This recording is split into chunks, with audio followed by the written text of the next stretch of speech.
All right, welcome back to IHOP this morning, where we're doing our Tajh's Take. We got former Clemson All-American Tajh Boyd over here, drinking coffee. Not going to talk about what's in the coffee. He's working hard day after a root canal, so day after, shows folks. you his love for the Clemson nation. Committed, man of the people. You know, that goes back to his days as a player.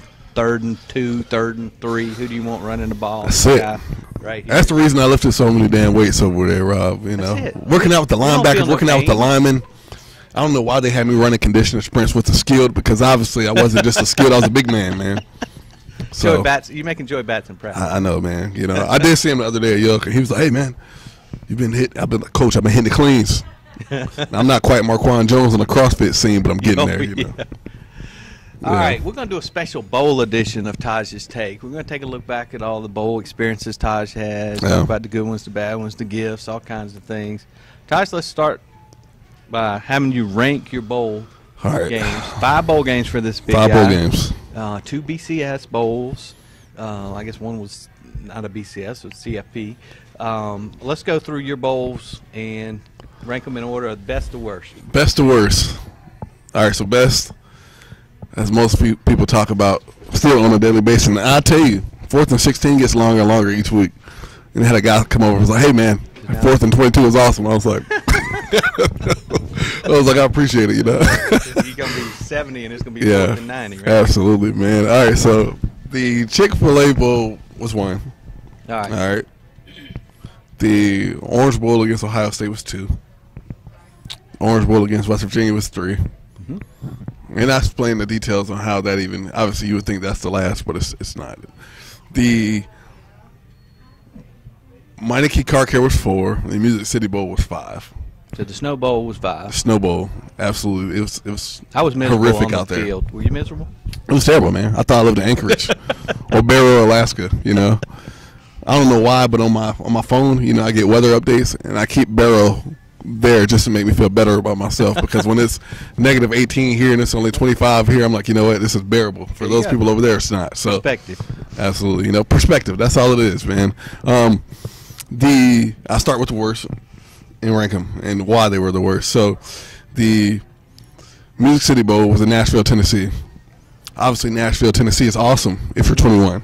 When you're not 21, there's nothing to do. You can't go and hit, you know, Jimmy Buffett's place or whatever it is, Margaritaville. You can't do that. You're really sitting there. You're forced to watch whatever's on TV, probably something on CMT. Now, shout out to the country music television, because that's what I listen to these days. At the particular time, I didn't. All right, who's on that playlist? Ooh, right now? Yeah. I've been listening to a guy named Jimmy Allen, man. He's strong. My favorite of all time is Brantley Gilbert. It's just my guy, man. He hits it strong. You know, Eric Church, Chief, is strong. Got a chance to spend some time with Luke Bryant, so he got a bump. He's still not like my guy, you know, but he's solid. And then I take it back, man. You know, I do listen to Waylon. I love Hank Jr. Now, Hank Jr. got that, you know, heaven ain't a lot like Dixie. That's good stuff, you know. It just depends, man. It depends on the mood that I'm in, you know. Pretty good day after a root canal, right? Exactly. You know, the problem with half of the modern country now is that it's more pop than it is country, so I have an issue with that. Because while I was here, my senior year, I took history of country music and country western line dance. So I was very much, you know, coincided with that in my mind. And, you know, Darius and I became friends, and then I got a chance to spend some time with Josh Turner. So, you know, country became my life, you know, in a sense. All right, now, enough of that. Why that? There's exactly. A little sidebar for you. Give you something. So if you want to talk country music, holla at the boy. Twitter, TajhB10. All right. The second worst was the Meineke Car Care. And the Retro Petty experience was cool. But the reason that it was pretty rough for me is because during the game, I got kind of thrust in there. You know, KP took a shot. Pretty much, you know, halftime, Coach Sweeney looks at me and says, "Tajh, it's like your time." And at this time, I hadn't paid attention to anything that Billy Napier was talking about that entire football season. So I barely knew the playbook. I just got thrust in there. I think it was the first drive, man. We ran a dagger concept. So it was a vertical and it was a deep dig by Bryce McNeil. And I did a play action to Jamie Harper, set up in the pocket. My elbow was a little bit too high, overshot Bryce, intercepted, bro. It was just demoralizing. It was devastating. Now, we did almost find a way to come back and win that game. And again, man, I hadn't lost much as a football player in general my entire life.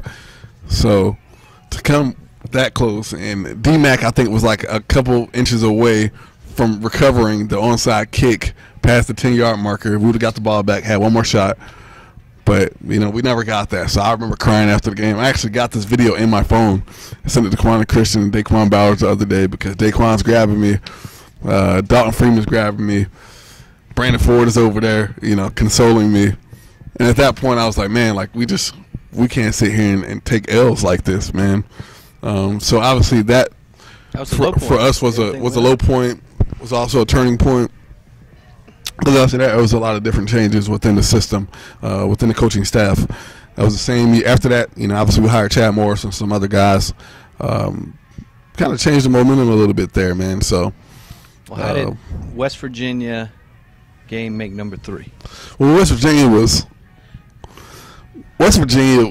made number 3 because we kind of brought it on ourselves a little bit, and I'll tell you why. I mean, obviously we went into the game, you know, prepared, coming off a victory against Virginia Tech, first ACC championship in 20 years, so that was a high for us. And we stepped in higher ranked than West Virginia, just not humble. And I can remember, you know, on the boardwalk over there, you know, we got all our Clemson guys, we got all our sweatsuits on. We've had press conferences all week.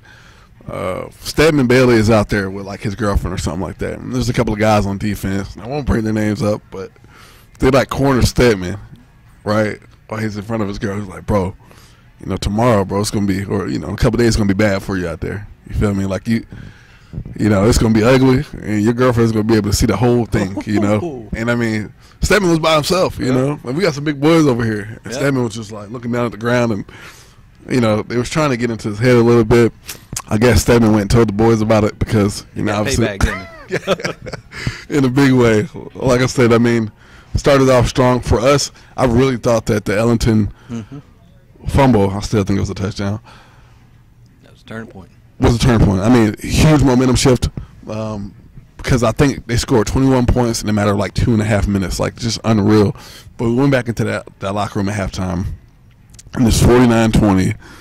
And Rashard Hall's like, pick your heads up, we're going to win this game. And me and Andre Ellington look at each other like, who's going to win this game? Because they definitely get the ball back to start the third quarter. And obviously within like 6 plays, it was 56-20. Half of the seniors are trying to pull themselves out of the game.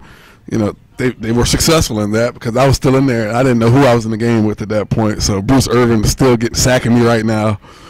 We found a way to get guys drafted in the first round, man. And I'm going to tell you, Bruce Irvin was one of those guys. So, you know.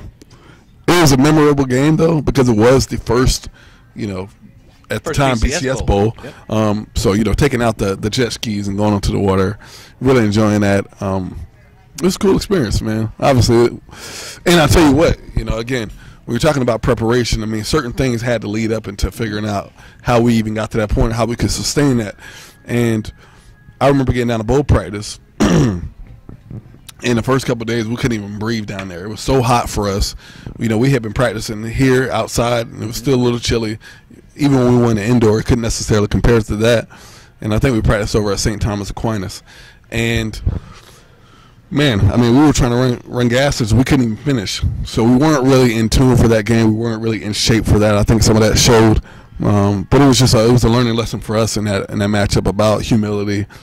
Because it is a game, and you know, any given Saturday, anything can happen. So it was a big point for us, and it was a big, you know, transition in that off season and those workouts to build up momentum for the next season. Because Joey Batson wasn't having any of that off season. How much did that loss help the next time you go back to Miami? I mean, most people, you know, LSU was obviously a high point for us. It was critical for Clemson's turnaround, but in reality, that West Virginia game probably did more for us than any other game because of how embarrassed we were coming off of that. You know, 2 years later, we go back for the next Orange Bowl against Ohio State. We're still hearing about that matchup, so that's how much it weighed into, you know, who we were in the fabric of this program.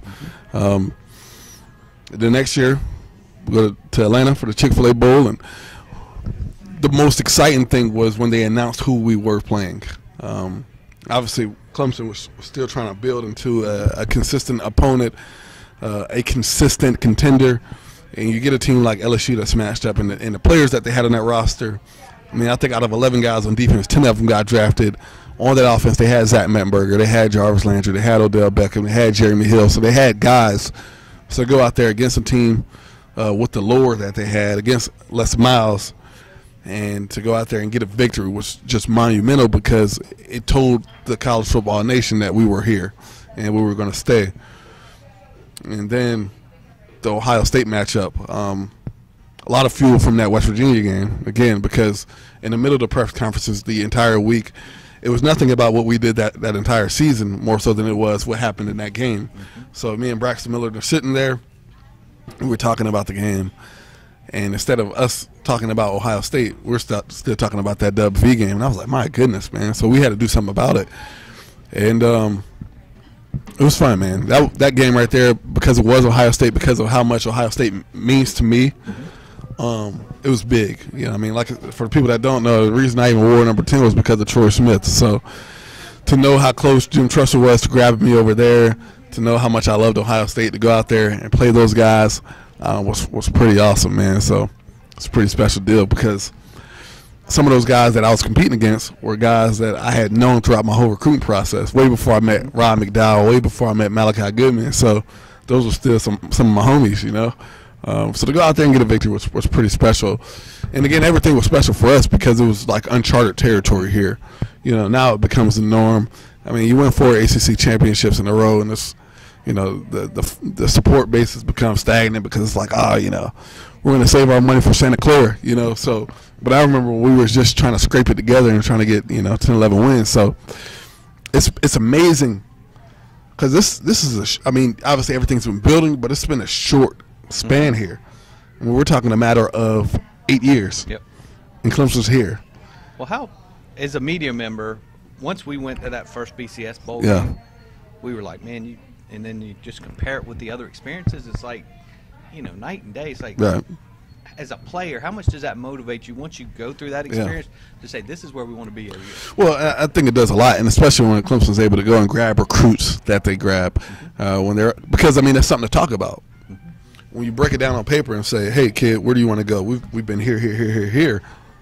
You know, this other comparable, this team that you're thinking about involving, I mean, they got a short track record, but, you know, they're talking about stuff that they did 40 years ago.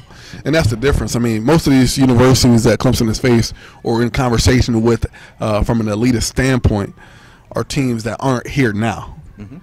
Now, granted, what they've done in the 80s, early 90s, early 2000s were unbelievable. But the landscape has changed in college football. And Clemson is Southern Cal. Clemson is Florida with Urban Meyer. Clemson is different because they're going to stick, you know. And then you got schools like South Carolina out there trying to recruit and say, man, we're going to turn the corner. We're going to be 0 major bowl games ever. Well, never been to a BCS game, never been to a college football playoff game, never been to a and that's what's wild about it is because it's become such a normality that you know it's almost routine, and every kid that's not even on the football team, but every kid that's a student here expects that. They expect to go to university that's going to compete for national championships. And that's the thing for the foreseeable future. I don't see it changing because when you're talking about the landscape of who you're competing against, when you're talking about the Atlantic Coast Conference, I mean, call it for what it is, but Clemson's just superior to everybody, and that's not going to change, and it can't change because Florida State will never be what they were. They can't do it because they can't grab the recruits. I mean, Alabama's in there grabbing players out of the state. Georgia's in there grabbing players out of the state. Hell, Central Florida's out there grabbing some of those guys. So you talk about what they're able to do, and it's not going to be what Bowden produced early on in his career. I mean, Duke's not going to do it. Virginia Tech is not going to do it because Virginia Tech can't even recruit their top players in the state. Those kids are coming here. You know, there's a recruit coming right now, a cornerback who may make an immediate impact. He's not going and staying home. He's coming here. So Clemson, you know, when you look at what it's done and where it's at, I mean, you can't help but to say when it's all said and done that Clemson is a staple and it's weird to see that Paul sitting in there because we're so used to the traditional powers.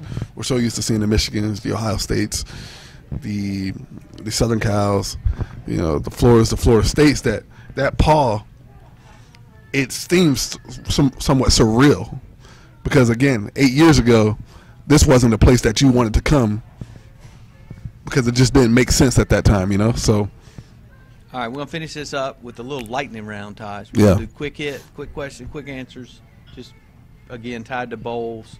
What's the best thing you ever got to do at a bowl game, like going on a jet ski? Or what's the best event?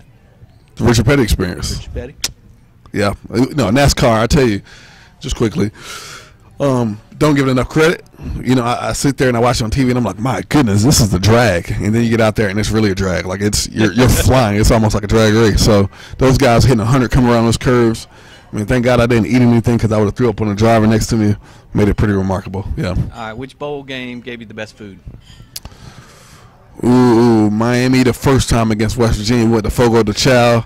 Had a Brazilian steakhouse.